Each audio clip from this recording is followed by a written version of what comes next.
जर तुम्ही उच्च रक्तदाबासाठी गोळ्या खात असाल तर ही बातमी तुमच्यासाठी महत्त्वाची आहे. कारण उच्च रक्तदाबासाठी वापरल्या जाणाऱ्या टेल्मा AM या औषधाच्या बनावट गोळ्यांची विक्री केल्याचा धक्कादायक प्रकार उघडकीस आला आहे.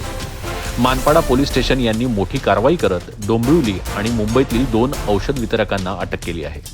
डोंबिवलीतील श्रीराम फार्माचा मालक पंकज उपाध्याय आणि मुंबईतील वितरक विवेक राय यांना पोलिसांनी बेड्या ठोकल्या आहेत. आरोपींकडनं नामांकित कंपनीच्या लेबलसह बनावट औषधांचा मोठा साठा जप्त करण्यात आला.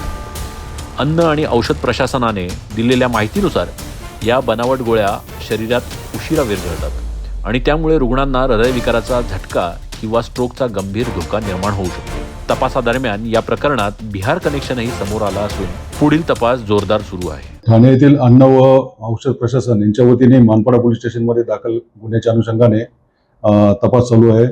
या गुन्ह्यामध्ये यापूर्वी एक पंकज कुमार उपाध्याय हे अटक करण्यात आलेले होते.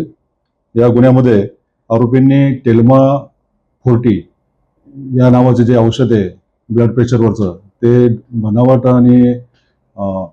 बनावट त्याचा साठा त्यांनी प्राप्त केला होता आणि त्या बनावट औषधांमुळे होणाऱ्या दुष्परिणामाबद्दल अन्न औषध प्रशासनाने हा गुन्हा नोंद केलेला आहे. या गुन्ह्यामध्ये इतर आरोपी पण पाहिजे आहेत.